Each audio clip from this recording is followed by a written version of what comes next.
So where we last left off, we killed the warden that was keeping watch over us the entire time. We had a little heart-to-heart with our brother, and finally, freedom was at our fingertips. After leaving the cultist apartment, we go into the security office, learning our only way of escape is blocked by an armed security guard. Also in the office, we find a note reading anyone with a blood type of AB will no longer be given supplies unless they are important. This, coupled with the fact that every room has the inhabitant's blood type on the door, should prove at this point that the parasite isn't real and that there's something more sinister happening in this apartment complex. Going down one floor, we find another inhabitant. But instead of wanting to escape with us, she's perfectly happy with her life in the apartment. She is quite literally the definition of a need, and to maintain her shut-in lifestyle, she sleeps with the guards in exchange for supplies. And she's quite attractive as well, so all in all, I can't call it a bad deal. You don't want to get out of here? That's what I said, I don't want to get out. I get free food, and I can play games all day long. I live like a king. I hope this quarantine never ends. Wait, they actually bring you food? Of course, with anything I want, all I gotta do is ask nicely. Like, bend over and open wide nicely? Ashley? Fuck you. Get out, both of you. You're lucky I don't kill you, bitch, cause bad things gonna happen to you. This, my friends, is what we call foreshadowing. Anyway, it's here we come with the plan to resummon the demon we saw and have it take out the final warden. We redraw the glyphs on the ground, then go back downstairs to the girl. Andrew holds a knife to her throat, and we force her to call the wardens upstairs to the ritual. No, please don't do anything! I'll tell him anything! We'll see. Oh, I almost forgot. Leyley, catch. Oh, we called her Leyley! That's actually cute. Back upstairs, we start the ritual and summon the demon. And not a moment too soon, as the warden comes in, and we offer his soul to the demon.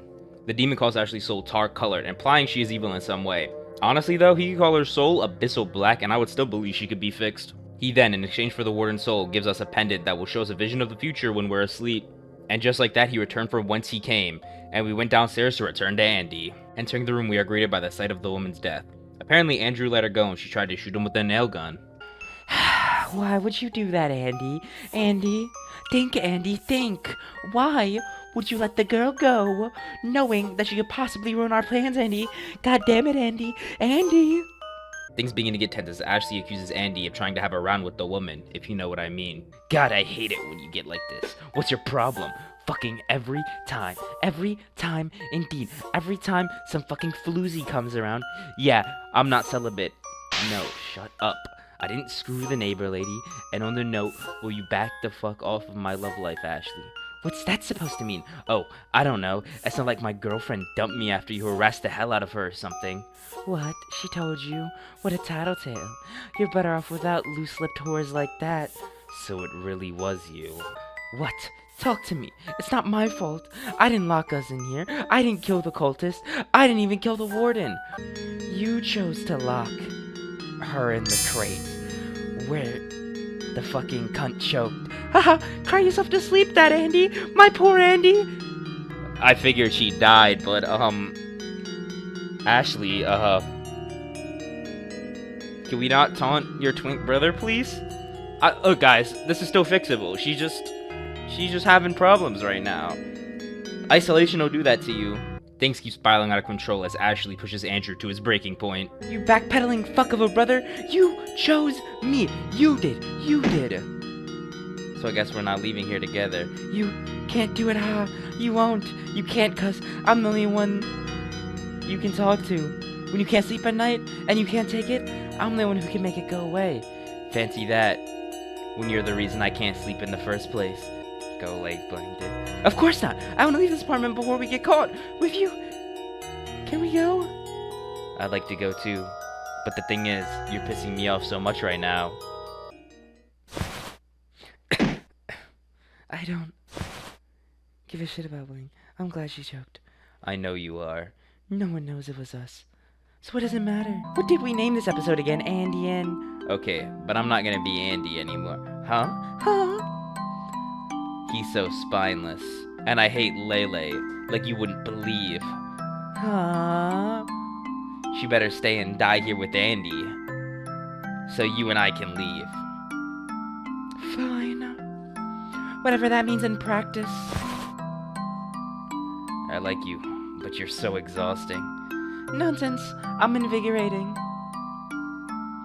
Let's leave and never revisit this conversation. Finally, with things under wraps, Andrew decides to leave the name Andy in the past. associating it with a version of himself that's weak and spineless. Grabbing the nail gun and climbing out the window, freedom is finally ours. And just like that, after a small heart-to-heart, episode 1 comes to an end. But that is not the end of this video. Starting off on episode 2, a short time has passed since the last episode, and we learn our financial situation isn't the best, with our main characters being supposedly dead and all. I really am such a sweetheart. You're so damn lucky to have me, Andy. Yeah. I cook, and I clean, and I'm a feast on the eyes. Going back to our motel room, we watch the news and learn that they covered up what happened at the apartment by burning the entire place down and claiming to the news that everyone was killed in the fire. Going to sleep that night, our demon pendant comes in clutch, showing us the near future. In this future, a cloaked man comes into our room and covertly takes us out in our sleep.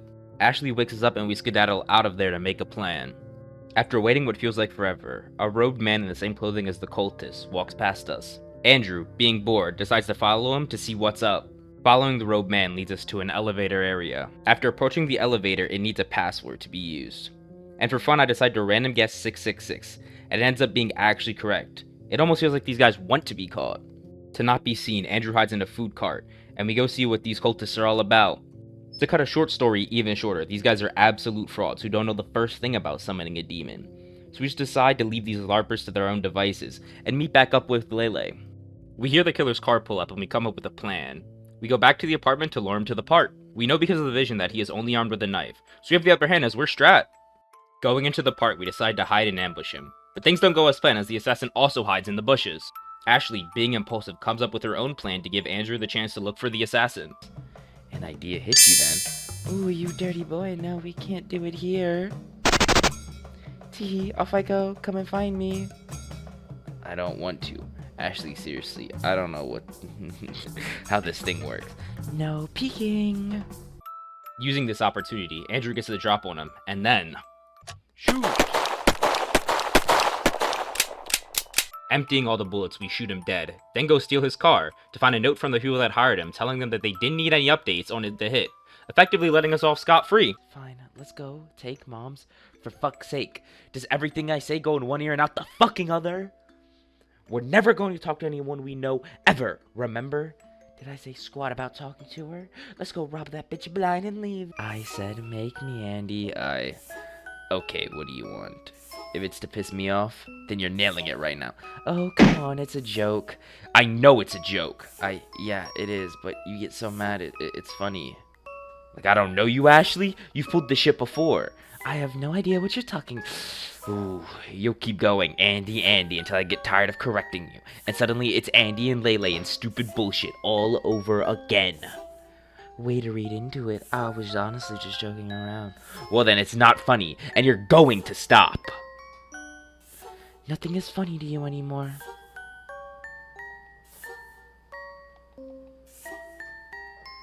Well, are you going to drive or what? I just don't want us to get in trouble. But you don't have to be such a hard ass about it. I do, though, when you're such a dumbass about it. Just drive. Are you angry? I'm looking out for us. Fucking drive, Andy. Drive, Andrew. Wait. Are those real tears? Is she really upset?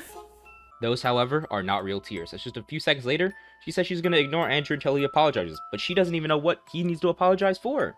Anyways, we now have our plan set. Rob our parents for all they are worth and live happily ever after. The end. But first, a quick trip to the Dream Realm. Appearing in the aesthetically pleasing Dream Realm, I solve a few puzzles before meeting our good friend from the underworld. He tells us our pet in it is out of juice, but that he can refill it in exchange for some more souls. We agree, of course. Andrew then wakes us up in the morning as we prepare to sneak into our parents' house. We climb through the window and start looking around.